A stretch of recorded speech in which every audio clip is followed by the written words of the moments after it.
한 가지 중요한 것이 있습니다.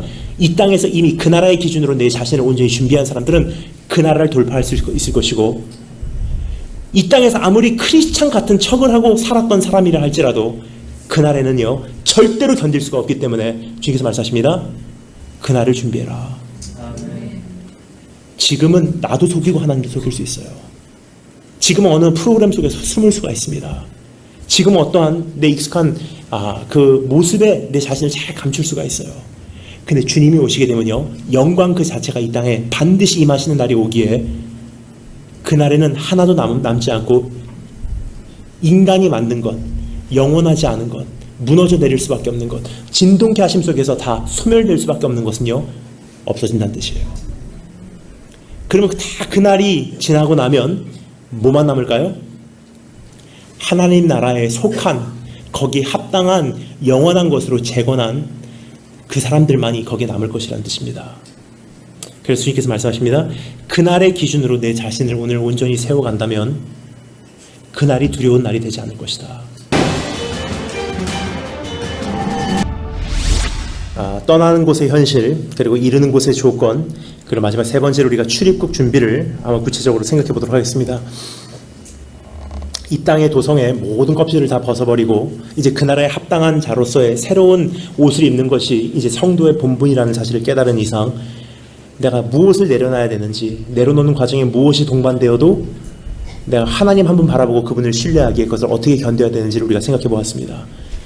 그리고 그 나라에 가면 내가 어떠한 모습으로 살아야 하기에 그 현실을 이미 누리기 위해서 내가 어떻게 내 자신을 이제는 준비해 나가야 되나를 우리가 점검해 보았습니다. 마지막 세 번째로, 그러면요 이제 80, 50 길고 짧은 인생이 될 수 있지만 그 인생 가운데 내가 이제 정말 그 나라에 들어갈 수 있는 입국을 위한 준비를, 입국 조치를 내가 어떻게 취해야 하는지 오늘 이 말씀을 통해서 마지막 세 번째로 우리가 짧게 살펴보도록 하겠습니다. 첫 번째, 따라해주셔서 감사하겠습니다. 그분을 거절 마라. 25절에 보면 이렇게 되어 있죠. 너희는 삼가 말씀하신 일을 거역하지 말라. 땅에서 경고하신 일을 거역한 그들이 피하지 못하였거늘 하물며 하늘로부터 경고하신 일을 배반하는 우리일까 보냐. 여러분, 하나님께서 우리를 계속 부르세요. 이제는 떠나자. 이제는 더 이상 이게 합당하지 않아. 더 이상 이게 어울리지 않아. 더 이상 그게 너한테는 온전치 못하다. 그리고 하나님께서 막 흔드세요.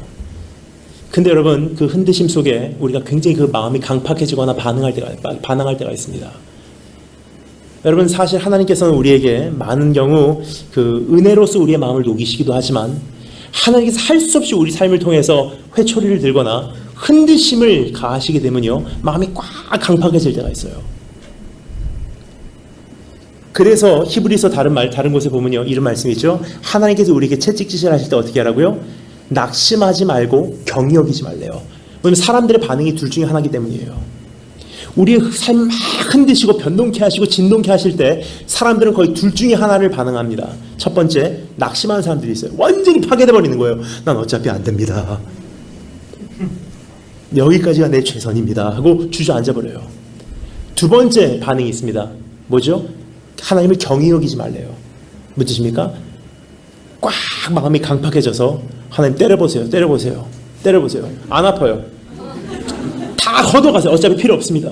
뭐죠? 강팍해지는 거예요. 막 하나님을 가볍게 여겨버리는 거예요. 근데 하나님께서 우리의 삶을 흔드실 때, 하나님께서 그 비수를 우리 삶에 대실 때 사람들의 반응이 둘 중에 하나라는 뜻이에요. 완전히 파괴돼 버리든지 아니면 마음이 강팍해져서 하나님을 업신여겨 버리든지. 그 주님께서 말씀하십니다. 이제는 하나님 앞에서 이제 온전한 자세를 취해서 그분을 거절하지 말래요. 하나님의 만지심의 손길에 가만히 굴복하고 움직이지 말라는 뜻입니다.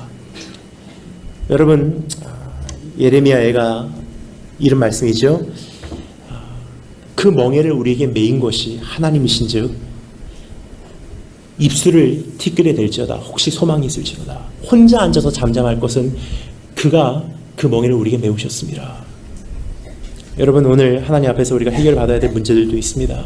이제부터 나가야 하는 길목에서 우리가 겪어야 될 문제들도 있습니다. 근데 여러분, 하나님 앞에서 우리가 반드시 기억해야 될 것은요, 해결하고 돌파해야 될 문제도 있지만 하나님께서 나에게 허락하신 그 기일이 다 찰 때까지 그것이 0.1ml도 미달된 상태로 끝나지 않기 때문에 끝까지 그것을 하나님께서 우리에게 다 채우라고 말씀하시는 경우도 있다는 사실이에요. 그래서 분명한 것은 정확하신 하나님이세요. 정확하신 기일이 있고요. 정확하신 양의 하나님의 연단이 있어요. 절대로 거기 미달되지 않습니다. 절대로 짧아지지도 않습니다. 그래서 어떻게 하라고요? 하나님 한번 바라보고 내 영혼을 그분께 맡기래요. 거절하지 말라는 거, 거절하는 것의 반대어가 무엇입니까? 맡기란 뜻이에요. 열라는 뜻이 하나님 내 영혼을 주님 손에 맡깁니다. 죽이시든 살리시든 주님 손에 맡깁니다. 주시든 거두어 가시든 주님 손에 맡깁니다. 불로 지지시든 물로 씻으시든 주님 손에 맡깁니다. 다 내 것도 아니고 다 어차피 주님 것이기에 주님의 뜻을 이루소서. 여러분 오늘 그 과정에 들어오셔서 이제는 정말 출국을 준비하실 수 있는 그 첫걸음을 내디시기 바랍니다. 아멘. 여러분 출국을 해야 되는 사람이요, 이제까지 내가 갖고 있었던 것에 미련을 갖는다면 절대로 출국 못할 것입니다. 근데 정말로 그 나라를 향해서 우리가 첫걸음을 내딛기를 원하신다면요, 이제 하나님께서 버리라는 모든 것, 내 육신을 포함해서 내가 가지고 있는 이 모든 것을 다 포함한 이 모든 것을 이제 미련 없이 내려놓으시는 축복, 여기서부터 하나님 나라가 펼쳐지지 않을까 생각이 됩니다. 두 번째, 첫 번째는 그분을 거절하라. 두 번째 따라 잘못했습니다. 그날을 준비하라. 여러분 26절부터 27절에 보면요, 26, 27절에 이런 말씀이 있죠. 그때에는 그 소리가 땅을 진동하였거니와 이제는 약속하여 이르시되 내가 또 한 번뿐만 아니라 하늘도 진동하리라 하셨느니라.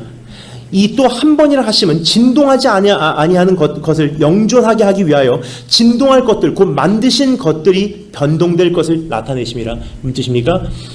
이제 하나님께서요, 한 번 그 시내산 꼭대기에서 모든 것을 흔드시고 영원한 것이 영존케 되기 위해서 정말 인간들이 만든 것, 만질 수 있는 것, 물질적인 것, 세상의 기준이 되는 것들을 다 흔드셨어요. 근데 주님께서 말씀하십니다. 그게 한 번으로 끝나지 않는 거래요.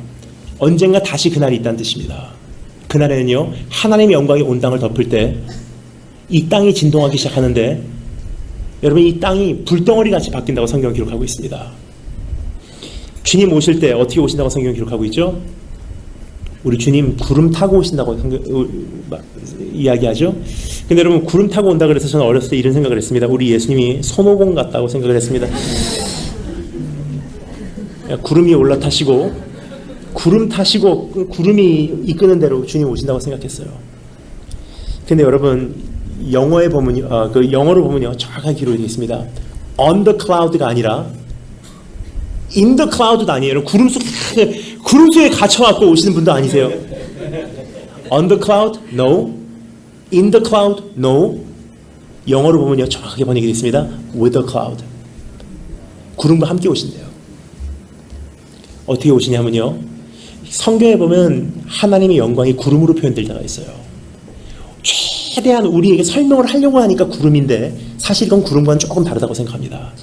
도저히 인간에게는 이해가 안 되니까 구름이라고 표현을 했어요. 근데 사실 구름이 아니었어요. 그것을 목격한 사람들이 있습니다. 이스라엘 민족이 애굽에서 탈출해서 광야를 돌파하고 예루살렘을 향해서 갈 때 그 광야에서 하나님의 영광이 이스라엘 민족을 이끄시는데 어떻게 이끄셨다고요? 낮에는 구름기둥, 밤에는 불기둥. 여러분 어떻게 생각하십니까? 낮에는 구름기둥으로 확 계시다가 딱 해가 지기 시작하니까 구름기둥이 확 하늘로 올라가고 갑자기 불기둥으로 내려왔을까요? 아니에요. 이런 마그마, 용암을 보면요 한눈에 알 수 있습니다. 낮에 보면요 그냥 진흙이에요. 근데 밤이 돼서 어두워지면요 그 진흙과 같은 것이 빨갛게 가열이 되면서 끓어오르기 시작해요. 낮에 보니까 그 구름이 구름이에요. 근데 밤에는요 그 안에 천둥 소리가 있고 그 안에는 불기둥과 같은 그러한 모습이 있었다는 것입니다. 그게 뭐죠? 하나님의 영광이에요. 그럼 우리 주님 이 땅에 오실 때 어떻게 오신다고요? 주님이 구름과 함께 오시는데요, 예수님이 이 땅에 내려오시는 순간 막 구름이 일어나는 거예요. 막 구름이 일어나니까 어떻게 되죠? 천둥 소리, 번개 소리, 혼돈함, 진동케함, 신에서 한 사건이 그대로 재현된다는 뜻이에요. 왜 그렇습니까? 하늘의 것이 이 땅에 내려오니까 마찰이 생길 수밖에 없다는 뜻이에요. 그런데 한 가지 중요한 것이 있습니다. 이 땅에서 이미 그 나라의 기준으로 내 자신을 온전히 준비한 사람들은 그 나라를 돌파할 수 있을 것이고, 이 땅에서 아무리 크리스찬 같은 척을 하고 살았던 사람이라 할지라도 그날에는요 절대로 견딜 수가 없기 때문에 주님께서 말씀하십니다. 그날을 준비해라. 지금은 나도 속이고 하나님도 속일 수 있어요. 지금은 어느 프로그램 속에서 숨을 수가 있습니다. 지금은 어떠한 내 익숙한 그 모습에 내 자신을 잘 감출 수가 있어요. 근데 주님이 오시게 되면요 영광 그 자체가 이 땅에 반드시 임하시는 날이 오기에, 그날에는 하나도 남지 않고 인간이 만든 것, 영원하지 않은 것, 무너져 내릴 수밖에 없는 것, 진동케 하심 속에서 다 소멸될 수밖에 없는 것은요 없어진다는 뜻이에요. 그러면 다 그날이 지나고 나면 뭐만 남을까요? 하나님 나라에 속한, 거기에 합당한 영원한 것으로 재건한 그 사람들만이 거기에 남을 것이라는 뜻입니다.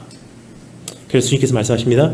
그날의 기준으로 내 자신을 오늘 온전히 세워간다면 그날이 두려운 날이 되지 않을 것이다. 마지막 세 번째, 따라서 감사하겠습니다. 그분을 예배하라. 29절에 보면 이렇게 돼 있죠. 28절에 보면 이렇게 돼 있죠. 그러므로 우리가 흔들리지 않은 나라를 받았은즉 은혜를 받자. 이제 이로 말미암아 경건함과 두려움으로 하나님을 기쁘시게 섬길지니. 우리 말로는 이렇게 돼 있죠. 그러므로 우리가 흔들리지 않은 나라를 받았은즉 은혜를 받자. 좀 번역이 잘못됐어요. 근데 영어로 보면요 정확하게 번역합니다. Therefore, let us be grateful for receiving a kingdom that cannot be shaken. 무슨 뜻입니까? 흔들리지 않는 나라를 받은 것 때문에 이제는 감사하래요. 오늘 여기서 보면요 예배의 두 가지 요소가 소개되어지고 있습니다. 이제 우리가 그 나라를 받은 사람으로서, 그 나라를 향한 사람으로서, 그 나라를 향해서 이 땅에서 부름을 받고 그 나라를 향해서 달려갈 수 있는 존재로 살아가기 때문에 주님께서 우리에게 요구하시는 두 가지 예배 모습. 첫 번째는 하나님께서 나를 이 땅에서 불러내신 거 가지고 감사하고요. 두 번째는 남은 경주가 있기 때문에 두려움과 떨림으로 하나님을 의식하고 살아감으로 예배자의 모습으로 살아내는 뜻이에요. 여러분, 참된 성도의 모습은 무엇입니까? 그냥 교회 온다고 성도가 아닙니다. 그냥 교회 다니고 어디 예배 참석한다고 구원받았다는 게 아니에요. 그냥 안내받고 들어와서 내 이름 쓰고 주소 쓰고 연락처 쓰고 새가족 파티에서 우리가 하나님 나라 간다는 것이 아닙니다. 교회라는 것은 하나님 나라 들어가기 위한 그냥 쉽게 열리고 닫히는 관문이 아니에요. 교회라는 것은요 참된 성도들을 만들어내는 하나님께서 우리에게 주신 현장입니다. 사실 이 얘기를 교회에서 안 듣고서 어디서 듣겠습니까? 교회라는 터 위에 이런 말씀이 선포될 때 다시 한번 이제까지 그냥 교인 생활을 했다 할지라도 다시 한번 내 인생을 점검할 것입니다. 그래서 이 교회라는 디딤돌을 들고서 이제 하나님 나라에 합장한 자로서 내 자신을 만들어갈 것입니다. 여러분, 오늘 하나님 앞에서 내가 어떤 은혜를 받았는지 다시 한번 생각하시고, 오늘 교인이라는 어떤 껍데기만 가지고 사는 것이 아니라 정말 그 나라에 합당한 자로서 오늘 그 나라를 준비하신 여러분 되시길 주님을 축원합니다. 갑자기 어느 날 찾아오시는 주님의 그 선하신 손길 한 번 맛본 자가 은혜를 입은 자로서 평생을 주님께 헌신하고 달려가는 그 비밀을 우리가 너무나 잘 아오니 주님 오늘도 그 자리에 임하여 주옵소서. It's just another ordinary miracle.